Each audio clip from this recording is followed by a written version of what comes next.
Muy buenas, soy Marcos Vázquez y estás escuchando un nuevo episodio de Preguntas y Respuestas en Radio Fitness Revolucionario. Empezamos hablando sobre la ashwagandha, un gran suplemento para reducir el cortisol y la ansiedad, pero que está prohibido en países como Dinamarca por posibles efectos secundarios, y veremos si es algo que nos deba preocupar o cómo minimizar el riesgo. Hablamos después de los no respondedores al ejercicio, personas que aparentemente no mejoran su fuerza o su VO2 max con el entrenamiento, y veremos qué puede haber detrás. La siguiente pregunta es sobre las gafas de sol, si pueden reducir los beneficios de la exposición solar en relación sobre todo a la sincronización del ritmo circadiano. A continuación nos preguntan sobre entrenamiento híbrido o si preparar una media maratón puede reducir las ganancias de fuerza o impactar el rendimiento en CrossFit. Y la última pregunta es sobre la soja. Vemos qué beneficios y riesgos tiene, hablamos de salud cardiovascular, de cáncer y de si puede afectar las hormonas sexuales tanto en hombres como en mujeres. Como siempre, temas nuevos con un enfoque distinto, así que no os lo perdáis.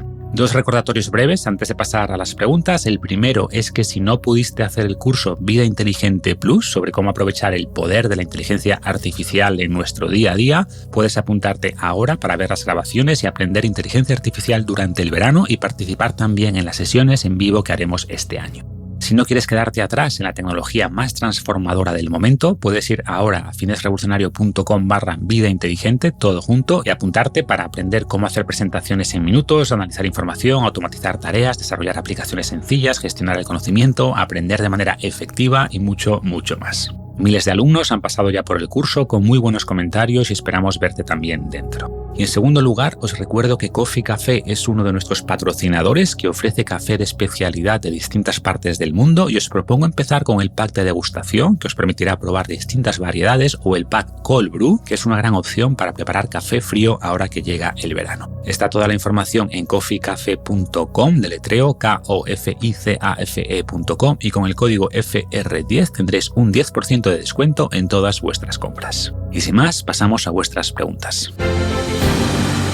Hola Marcos, nada, mira que soy una fiel seguidora tuya y bueno, llevo ya muchos años haciendo ya el entrenamiento desencadenado y siguiéndote en todos los sentidos, y como me gusta mucho, también soy una persona muy inquieta y me gusta mucho pues saber de todo un poco, pues yo soy consumidora de ashwagandha y he leído una noticia que parece ser que Dinamarca lo ha prohibido por unos posibles efectos secundarios a nivel hormonal y a nivel hepático.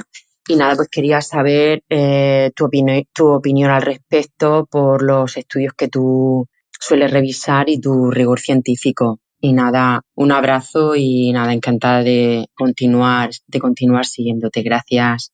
Gracias por la pregunta. Y como dices, la ashwagandha está prohibida en Dinamarca desde abril del 2023 a raíz de un informe de la Universidad Técnica danesa que alertaba de que podría tener un impacto en las hormonas sexuales, en la tiroides y sobre todo a nivel hepático. Y aunque veremos que hay algunos estudios que nos hacen ser cautos, esa postura de prohibición ha sido criticada por muchos grupos aludiendo a la pobre metodología y a la falta de rigor científico en la publicación. Por ejemplo, en el caso de las hormonas sexuales, la mayoría de los estudios muestran efectos positivos, tanto en hombres como en mujeres, y de hecho es uno de los motivos por los que se toma la ashwagandha. Si hablamos de la advertencia sobre la tiroides, pues el miedo se produjo a raíz de reportes de casos aislados, como el de una mujer de 73 años, que mostró niveles elevados de hormona tiroidea y bajos de TSH tras 2 años suplementando con ashwagandha. Pero no fue grave y los síntomas de hipertiroidismo remitieron al dejar de suplementar. Pero esto ya puede generar alarma en algunos organismos reguladores. Y es cierto, como comenté alguna vez, que la ashwagandha puede elevar la producción de T4 y T3, en parte de manera directa y en parte de manera indirecta al reducir los niveles de cortisol. De hecho, se han visto beneficios en personas con hipotiroidismo, pero es verdad que en estos casos o en personas que están tomando Eutirox o levotiroxina o similar, pues tendrían que ser cautos con la ashwagandha porque podría requerir ajustes en la dosis de la medicación, pero no es que vaya a perjudicar la tiroides ni nada por el estilo. Y la alerta principal, o al menos a la que yo presto más atención, que puede ser más seria y que tiene más reportes, sería la del posible daño hepático. Aquí hay unos cuantos reportes de caso también que hay que tener en cuenta y ahora los comentaré, pero hay que entender que los reportes de caso están muy abajo en la pirámide de evidencia científica. O sea, no son estudios observacionales, mucho menos ensayos clínicos, son casos aislados que se documentan y que pueden servir después como punto de partida de estudios más amplios. Entonces, no hay que despreciarlos, pero hay que ponerlos en su contexto. Y por concretar, en uno de los reportes se documentaron varios casos de problemas hepáticos, algunos con más detalle, por ejemplo, el de un hombre de 36 años que desarrolló náusea y orina oscura después de tomar 3 pastillas diarias de 450 miligramos por 6 meses, que es una dosis alta por mucho tiempo. O también se reporta el de una mujer tras una dosis de 450 miligramos al día por 60 días. Y en ambos casos se elevaron las transaminasas hepáticas y la bilirrubina. Y estos valores se normalizaron al dejar de tomar el suplemento, lo que apunta a la ashwagandha, pero en estos reportes tampoco podemos ser muy concluyentes. Tenemos también una revisión de 8 casos en la India, donde la mayoría de ellos tenían ya una función hepática dañada o alterada y se propone que la ashwagandha pues aumentó el problema. ¿Qué ocurre en este caso? Que la mayoría de los suplementos eran de herbolario, en polvo, con mínimo control de origen, sin tampoco conocimiento de la dosis que tomaban, etcétera.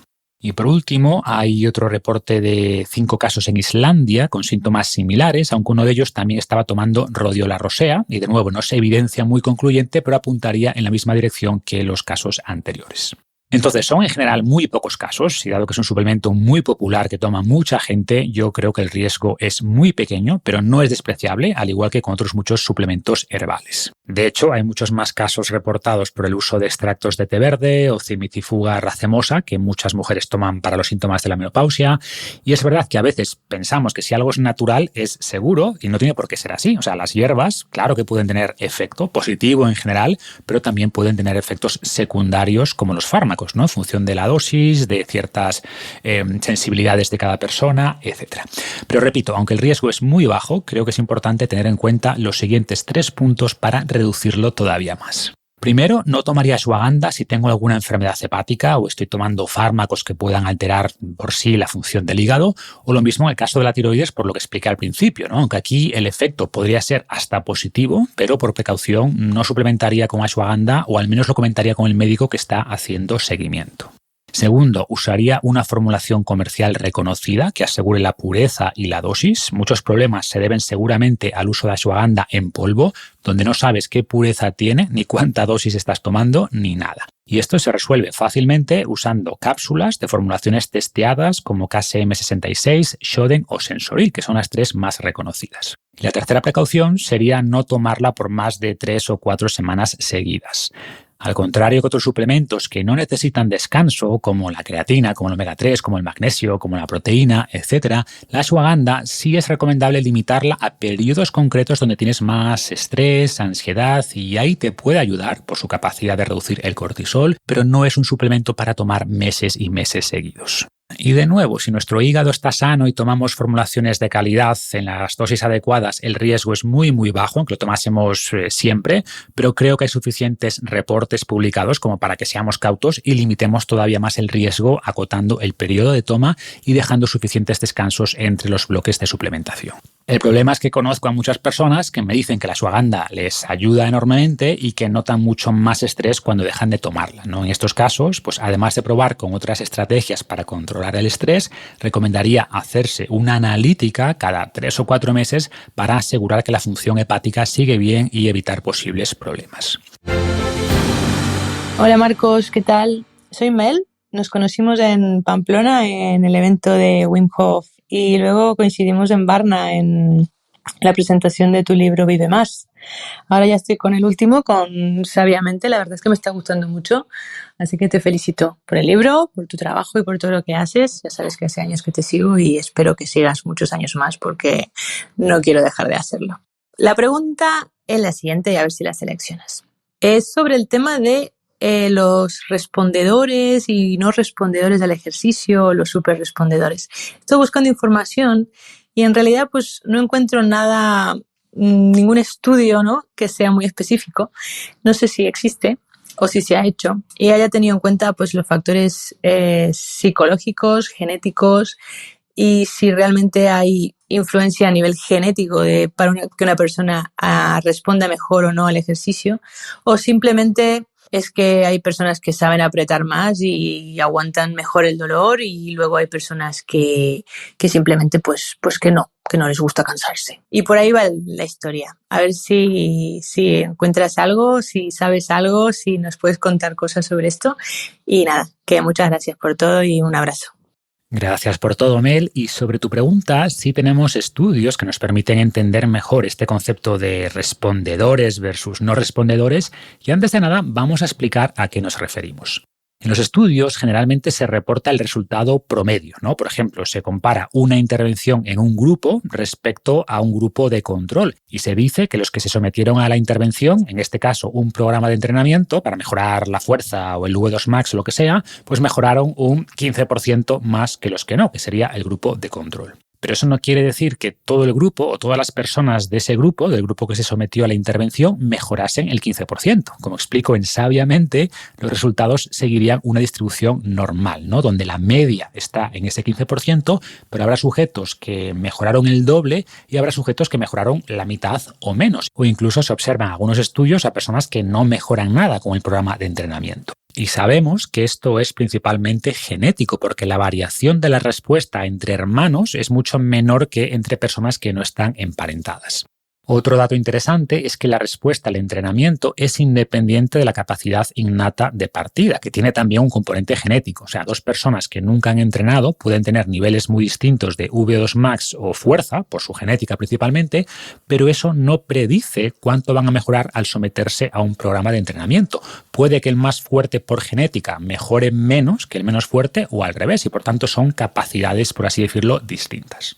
Pero volviendo a tu pregunta, todo apunta a que no hay realmente no respondedores al ejercicio, sino personas que necesitan más volumen de entrenamiento. ¿Y por qué digo esto? Porque tenemos varios estudios, tanto en entrenamiento de fuerza como de resistencia, donde al someter a los no respondedores a volúmenes más grandes o volúmenes mayores de ejercicio, sí mejoran. En el caso de mejora del VO2 Max, pues algunos estudios muestran que al seguir programas más suaves, con poca frecuencia, poco volumen o intensidad, el porcentaje de no respondedores es alto, pero a medida que aumentamos estas variables, que aumentamos el estímulo, el porcentaje de no respondedores se reduce y prácticamente desaparece a partir de cierto punto. Hay menos estudios en el caso del entrenamiento de fuerza, pero justo el año pasado se publicó uno que iba en esta línea, ¿no? Sometió a los participantes a 2 entrenamientos, o en realidad hacían un entrenamiento con una pierna de bajo volumen, solo 2 veces por semana, y una sola serie por ejercicio, y con la otra pierna hacían 4 veces más. Es decir, en el caso 1 hacían 2 series a la semana y en este segundo caso hacían 8 series. Y se vio que en el caso de bajo volumen hubo un 40% de no respondedores, pero con el protocolo de más volumen todos esos no respondedores mejoraron. Y a partir de esto podemos sacar varias conclusiones. La primera es que la genética condiciona en gran medida tanto nuestra capacidad innata o nuestra capacidad base como cuánto mejoramos al realizar un entrenamiento, y que además estas variables no están conectadas. Es decir, no siempre la gente que tiene más capacidad innata es la que más mejora. Muchas veces es al revés. Segundo, que salvo casos muy particulares, no parece haber no respondedores, simplemente personas que necesitan más entrenamiento para progresar. Y en tu pregunta comentabas también el factor psicológico, o decías si hay personas que saben apretar más que otras, y evidentemente esto también influye. Puede haber personas que tienen buena capacidad genética innata, que responde bien al entrenamiento, pero que no tienen la capacidad de empujar, de enfrentar la incomodidad, de persistir, y al revés, personas con poca capacidad genética de partida, que además no responden bien al entrenamiento, pero con una gran tenacidad y perseverancia, y que gracias a ese trabajo duro terminan logrando mejores resultados que el caso anterior. ¿Qué ocurre? Que esto genera la famosa narrativa del talento versus el esfuerzo, ¿no? Pensamos que el talento físico es innato, que viene de los genes, y que el esfuerzo es algo que llega de otra parte, que lo generamos por voluntad propia, y esto no es exactamente así, porque la capacidad de esforzarse y de persistir también tiene un gran componente genético, y unas personas tienen más capacidad de sufrimiento que otras de manera innata, y esto no deja de ser también otro tipo de talento, aunque no pensemos en esta capacidad como algo genético.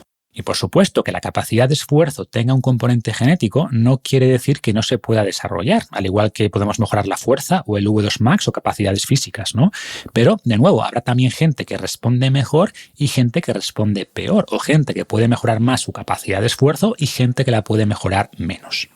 Y por concluir con algunas ideas prácticas, si ves que no estás mejorando en tus entrenamientos, pues puede que estés, por tu genética, en un extremo de la distribución normal de mejora y que para progresar pues necesites aumentar la frecuencia de entrenamiento, ¿no? Por ejemplo, si entrenas 3 días a la semana, podrías sumar un cuarto día, o que necesites añadir más intensidad, por ejemplo, acercarte un poco más al fallo muscular en el caso del entrenamiento de fuerza / hipertrofia, o añadir alguna sesión de intervalos de alta intensidad si quieres mejorar tu VO2 max. O también, que esto lo dejamos para otro día, variar los estímulos de entrenamiento de tus sesiones. Hola Marcos, buenos días. Antes de nada, darte las gracias por todo lo que nos aportas. Solo decirte que soy médico y aplico mucha de la información que tú arrojas basada en la evidencia y que da mucho mejor consejo que algunas de las cosas demasiado clásicas y pasadas ya de moda que aportamos en los hospitales. Así que gracias. Y por otra parte, tengo una pregunta que es: he oído en ocasiones que es importante el contacto del sol a primera hora de la mañana.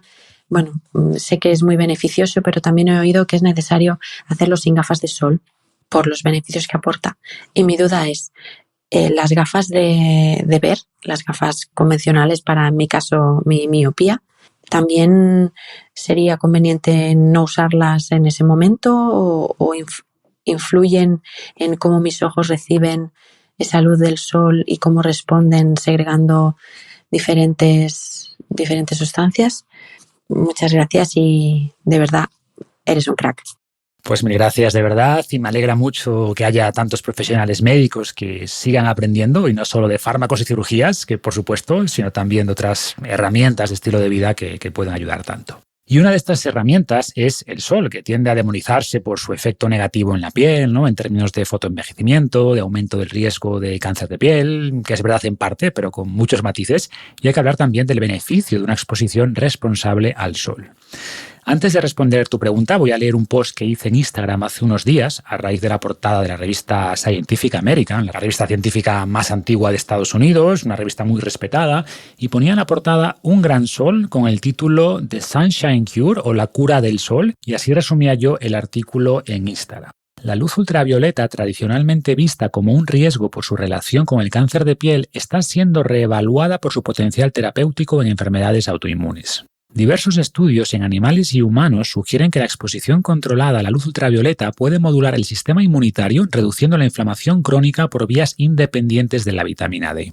Las enfermedades autoinmunes, como la esclerosis múltiple, la diabetes tipo 1, la colitis ulcerosa y la artritis reumatoide, son más comunes en regiones con baja exposición solar. Esta correlación geográfica persiste incluso tras ajustar por dieta, genética y estilo de vida, y se ha observado también a nivel estacional y por mes de nacimiento. A nivel biológico, la piel expuesta a luz ultravioleta produce una gran variedad de moléculas inmunomoduladoras, desde derivados de la vitamina D como lumisterol hasta endorfinas, ácido urocánico, óxido nítrico y lípidos que regulan la actividad de células inmunitarias. Estos compuestos parecen promover un estado inmunológico más tolerante y menos inflamatorio. La fototerapia con luz ultravioleta ha mostrado resultados prometedores como tratamiento complementario. Además, es segura, accesible y mucho más económica que los fármacos biológicos actuales. En resumen, el sol nos da mucho más que vitamina D, y por eso varios estudios indican que las personas que evitan demasiado el sol sufren más mortalidad. Por supuesto, hay que tener cuidado también con mensajes como que el sol no puede ser nunca malo, que si no consumes ultraprocesados o aceites vegetales que no te puedes quemar, o que no hay que ponerse nunca protector solar. Y esto es falso, porque al final, de nuevo, el sol es un estresor hormético que en la dosis adecuada nos ayuda, pero que en exceso nos daña, y de ahí la importancia de exponernos de manera responsable y sin dejar nunca que la piel se queme. Pero regresando a tu pregunta, el sol tiene beneficios más allá de los compuestos que nos ayuda a producir cuando la radiación impacta nuestra piel, y uno de esos beneficios adicionales es que sincroniza los ritmos circadianos. Exponernos a luz natural, especialmente por la mañana, es fundamental para ajustar este ritmo circadiano y para dormir mejor por la noche. Y por eso se recomienda exponernos al menos media hora durante la mañana a la luz natural, sin gafas de sol, porque estas gafas reducen la luminosidad que percibe el ojo, que es la clave aquí. Nuestros ojos tienen unas células con melanopsina, que es una proteína fotosensible, y estas células no participan en la visión, tienen funciones no visuales, y la principal es detectar el nivel de luminosidad y transmitirlo al núcleo supraquiasmático, que es donde se sincroniza el ritmo circadiano. Y por eso somos tan malos estimando el nivel de luminosidad, y si estamos en espacios interiores con 500 o 600 luxes de luminosidad, que es bastante poco, y salimos a la calle donde puede haber 10.000, 20.000 o más en un día soleado, pues no vamos a notar gran diferencia visual, ¿vale? No percibimos que hay 20, 40 veces más luminosidad porque nuestro ojo ajusta la pupila y el cerebro modula también esta percepción visual para que veamos más o menos igual, pero la activación de la melanopsina sí es muy distinta y por tanto la señal que recibe el núcleo supraquiasmático también es muy distinta. ¿Y qué pasa con las gafas de sol? Pues que reducen mucho esta luminosidad, como decía antes, y por tanto pueden interferir con la sincronización circadiana. ¿Eso quiere decir que es malo ponerse gafas de sol? Pues tampoco. De nuevo, todo depende de la dosis. Si sales tan solo 20, 30 minutos por la mañana a la calle y lo haces con gafas de sol y después te vuelves a tu casa, a tu oficina, pues eso sí sería malo porque no has aprovechado ese estímulo lumínico. Pero si ahora en verano estás toda la mañana fuera o en la playa o en la montaña, pues con que te quites las gafas esos 20-30 minutos, idealmente a primera hora del día, pues ya está, ya has logrado ese estímulo sincronizador y si te molesta la luminosidad, pues puedes usar las gafas perfectamente, las gafas de sol, sin ningún problema, ¿no? Y demasiada radiación también es mala para los ojos, para la retina y por tanto las gafas de sol nos protegen. Entonces es lo de siempre, más que pensar en bueno o malo, pensemos en la dosis beneficiosa y no pequemos ni por exceso ni por defecto. Y preguntabas también si afecta el usar gafas normales, gafas de ver, y la realidad es que no, ya que aquí lo importante es la luminosidad y unas gafas normales no impactan en este sentido, ¿no? Tenemos estudios, por ejemplo, en trabajadores de oficina, donde se ve que los que trabajan cerca de ventanas descansan mejor por la noche y es en parte por esa mejor regulación del ritmo circadiano, por esa mayor luminosidad, incluso si no te da el sol directamente. Sin embargo, y esto es importante, si hablamos de producir vitamina D y otros compuestos beneficiosos, sí que necesitamos que el contacto sea directo y tomar el sol a través de cristales no es recomendable porque el cristal filtra los rayos los UVB, que son los que nos hacen sintetizar vitamina D, pero dejan pasar los rayos UVA, los rayos UVA, que contribuyen más al fotoenvejecimiento. En resumen, el sol tiene muchos beneficios, pero también peligros. Es bueno exponerse a él durante la mañana sin gafas de sol, al menos esos 20-30 minutos. Esta luz nos ayuda a sincronizar el ritmo circadiano, a mejorar el estado de ánimo. La radiación ultravioleta sintetiza vitamina D, óxido nítrico y otros compuestos que mencioné antes que mejoran el sistema inmunitario, que reducen la presión arterial, que nos hacen sentir mejor, etcétera, etcétera. Pero, por otro lado, pues mucho más tiempo que eso puede ser malo, ¿no? Y esto va a depender mucho del color de tu piel, de la estación del año, de la latitud y otros factores. Puede causar también fotoenvejecimiento y elevar el riesgo de cáncer de piel. Así que sol sí, pero de manera responsable. Hola Marcos, mi pregunta es la siguiente. Yo realizo CrossFit 5 días a la semana, 2 horas cada día. Y mi prioridad sobre todas las cosas es un buen rendimiento deportivo en este deporte. Recientemente me dio por comenzar a correr 2 veces a la semana, más o menos 6 kilómetros cada día. Y me he comenzado a plantear la idea de anotarme a un medio maratón. Mi duda es, ¿crees que sea compatible una preparación para un medio maratón con un buen rendimiento deportivo en CrossFit o podría ser perjudicial, considerando que en este deporte es muy importante el poder levantar pesado? Muchas gracias por tu respuesta. Muchas gracias por la pregunta. Es un tema que he investigado bastante. Hay un concepto que es el de atleta híbrido, ¿no? Que se refiere a ser fuerte pero también resistente. O en mi caso, desde el principio del blog, mi filosofía era lograr lo que llamo un cuerpo funcional, ¿no? Que es un cuerpo no especializado, que no es muy bueno en nada, no es el mejor en nada, pero que es competente en las grandes capacidades físicas humanas de fuerza, resistencia, potencia, velocidad, etc. Y sin duda es posible lograr un buen nivel en todas ellas, entendiendo por buen nivel pues estar, en el top 5% de la población en esas capacidades, ¿no? Considerando tu rango de edad, es decir, estar en el 5% más fuerte, más resistente, pero también más potente, más veloz.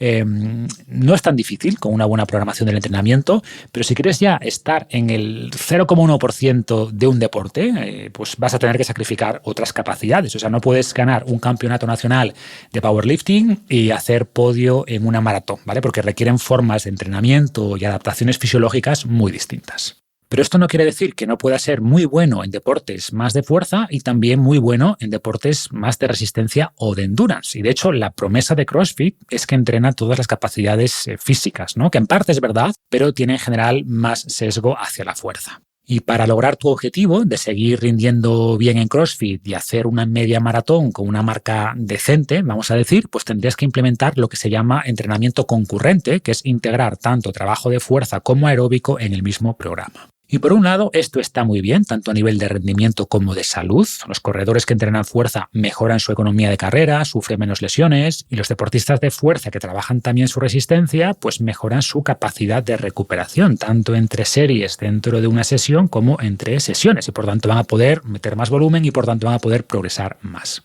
Pero es verdad que a partir de cierto volumen de entrenamiento concurrente, no de trabajar fuerza y aeróbico a la vez, pues se puede producir el llamado efecto de interferencia, que se refiere a la disminución de las adaptaciones de un tipo de entrenamiento, fuerza o resistencia, al entrenarse de manera simultánea. Esta idea se reportó inicialmente en estudios hechos en los años 80 por Robert Hickson originalmente, y se observó además que el entrenamiento de fuerza apenas interfería con las mejoras en la resistencia, pero mucho volumen de ejercicio aeróbico de resistencia sí interfería con las ganancias de fuerza. ¿Por qué ocurre esto? Por muchos motivos. No está del todo claro. O sea, a nivel celular, las adaptaciones de cada tipo requieren vías moleculares distintas. El entrenamiento de fuerza / hipertrofia depende más de mTOR y el de resistencia depende más de la vía AMPK. Pero además, ambas adaptaciones requieren recuperarse de la fatiga, tanto muscular como nerviosa, ¿no? Periférica y central, y compiten también por los mismos recursos energéticos. ¿Qué pasa? Que esos estudios iniciales lo que hacían básicamente era sumar un entrenamiento de fuerza a un entrenamiento de resistencia, ¿no? Era como doblar el volumen de entrenamiento, y esto no es buena idea. Y curiosamente, durante las primeras 7 semanas se vio que tanto la fuerza como la resistencia mejoraban a la vez, pero a partir de ese punto, de la semana 7 más o menos, la resistencia seguía mejorando, aunque menos, y la fuerza se estancaba y después se reducía. Pero no está claro si era por esas interferencias reales entre vías moleculares o metabólicas, o simplemente por la fatiga total acumulada. O pueden ser ambas cosas, ¿no? Pero a partir de revisiones recientes, todo apunta a que es más lo segundo que lo primero, que es más la fatiga que esas interferencias metabólicas, y que con una buena programación pues puedes ganar fuerza y resistencia de manera continuada por mucho tiempo. Dicho esto, es importante entender que lo que no vas a poder hacer es lograr un pico de rendimiento a la vez en una disciplina y en la otra, ¿vale? Por ejemplo, si quieres competir en CrossFit y una semana después rendir muy bien en una media maratón, pues no lo vas a lograr, ¿vale? Porque el volumen de entrenamiento que necesitas las semanas previas va a ser demasiado. Pero sí podrías plantear una programación para mejorar tu resistencia, para pasar de esos 6K que ya haces a los 21 de una media maratón, ¿no? Por ejemplo, en 4 meses, 5 meses, con esos ciclos de 2-3 semanas cada uno. Y lo que harías sería ir ajustando el volumen y la intensidad del entrenamiento, sesgando más hacia el aeróbico a medida que se acerca la prueba de la media maratón. Y quizá en los 2 mesociclos previos a la media maratón, pues haces solo un par de sesiones de CrossFit a la semana, y el resto serían sesiones aeróbicas, ¿no? Bueno, que combinas tiradas largas con sesiones tempo, con intervalos, etc. Y una vez que completas la media maratón, reducirías el cardio lo suficiente para mantener una buena resistencia, pero volverías a hacer más énfasis en CrossFit. Y al hacer esto, ¿sufrirían tus marcas en CrossFit, que entiendo que es lo más importante para ti? Pues seguramente sí, pero poco y de manera muy temporal, ¿vale? Quizás pierdas rendimiento en CrossFit durante el mes o el mes y medio previo a tu media maratón, pero después lo vas a recuperar rápido y ya habrías mejorado además tu capacidad aeróbica, que a más largo plazo podría incluso beneficiar tu rendimiento en CrossFit. Entonces, a nivel conceptual, iría por aquí. El demonio, como dicen, está en los detalles, ¿no? En cómo hacemos esa programación. Y como primicia, después del verano, queremos sacar un programa que muestra justamente cómo combinar la fuerza con la resistencia, algo muy práctico para casos como el tuyo. Ya os iré comentando más detalles. Hola Marcos, muchas gracias por tu trabajo. Llevo bastante tiempo siguiéndote y sí que es cierto que alguna vez has hablado sobre la soja, pero me preguntaba más en relación con los fitoestrógenos y el impacto en las hormonas de la mujer, ya que los fitoestrógenos no solo se encuentran en la soja, sino que también están en el sésamo, el hinojo, el lino, y esos alimentos son relevantes para personas que siguen una dieta a base de plantas, ya que el lino tiene un buen aporte de omega 3 y la soja tiene proteínas de alta calidad. Así que Mi pregunta es por eso, ya que los niveles altos de estrógeno se han relacionado con un mayor riesgo de cáncer de mama y útero, y en mi caso me preocupa por la tendencia oxidativa de la piel de la cara, ya que la aparición de manchas se puede deber a una variación en los niveles de estrógeno y progesterona, es decir, por una causa hormonal. Realmente no sé hasta qué punto impactan en los niveles de estrógeno, y me gustaría saber si deberíamos de tener cuidado con el consumo de estos alimentos. ¿Crees que se podrían incluir estos alimentos dentro de una dieta variada? ¿O hay un máximo recomendable por los fitoestrógenos? ¿O por el contrario, no deberíamos de preocuparnos por el consumo de estos alimentos? Gracias. Gracias por la pregunta, que es una duda que se repite mucho y tanto en hombres como en mujeres. Como introducción, los fitoestrógenos son compuestos vegetales similares al estrógeno que pueden tener efectos estrogénicos o antiestrogénicos según el tipo de tejido y el receptor involucrado, ya que se une con mayor afinidad al receptor estrogénico beta. Hay varios tipos además, y en el caso de la soja, los fitoestrógenos que contiene son isoflavonas de soja como genisteína y daiceína, que se encuentran directamente en alimentos derivados de la soja y que también se pueden tomar como suplemento. Pero me voy a centrar hoy en la soja como alimento y sus derivados. Y si empezamos con su relación con el cáncer, la evidencia es bastante tranquilizadora. Por ejemplo, tenemos un estudio publicado hace un año que concluyó que no hay relación entre el consumo de varias formas de soja y el cáncer, ni positivo ni negativo, pero sí se encontró una reducción de cáncer con el consumo de tofu. Un metaanálisis anterior, del 2022, encontró una leve reducción de la incidencia de cáncer del 4% por cada 25 gramos de consumo de soja diario, pero no se vio reducción en la mortalidad, quizás porque solo reducía algunos cánceres menos peligrosos, ¿vale? Estos estudios consideraban hombres y mujeres. Y en el 2022 se hizo un estudio solo en mujeres, analizando en concreto el cáncer de pecho, cáncer de mama, y se observó que las mujeres que consumían más soja sufrieron menos cáncer, tanto en mujeres premenopáusicas como posmenopáusicas. Y por tanto, al considerar todo esto, pues vemos que el efecto en el cáncer en general de la soja parece leve, bastante neutro, pero tirando hacia un ligero efecto protector. Y ese efecto protector parece mayor en el caso concreto del cáncer de pecho, por lo que en este sentido parece positivo, ¿no? O sea, parece que reduce el riesgo de cáncer de pecho. Si hablamos de enfermedad cardiovascular, vemos un poco lo mismo. El efecto es moderado pero positivo y, por ejemplo, un gran estudio observacional concluyó que las personas, mujeres y hombres, en este caso que consumían tofu más de una vez a la semana, sufrieron menos problemas cardiovasculares que las que lo consumían menos de una vez al mes. Pero no se vio relación con el consumo de leche de soja, ni positivo ni negativo. O si hablamos de osteoporosis en mujeres, siguiendo con la salud femenina, la evidencia también es inconsistente. Algún estudio muestra efecto positivo y otros no reflejan ningún beneficio, pero tampoco ningún perjuicio. Y por último, en relación al impacto hormonal, que es lo que preguntabas principalmente, los estudios indican que consumos normales de soja y productos derivados no tienen un impacto relevante ni en los estrógenos de la mujer ni en la testosterona del hombre, así que tampoco debería preocuparnos. Dicho esto, igual que comenté antes de la ashwagandha que hay casos de reporte que documentan efectos secundarios, con la soja pasa lo mismo. Por ejemplo, un reporte de caso documentó hipogonadismo y disfunción eréctil en un hombre joven tras consumir grandes cantidades de soja al hacerse vegano, parece que solo consumía soja como proteína, y se vio alterada su testosterona y DHA, pero se recuperó poco después al normalizar el consumo. O también se reportó un caso de ginecomastia y disfunción eréctil en un hombre que bebía 3 litros de leche de soja al día. Entonces, existen este tipo de reportes, pero son muy pocos y con consumos muy elevados de soja, ¿vale? Pero con un consumo normal, incluso diario, pero no exagerado, no tiene que dar ningún problema.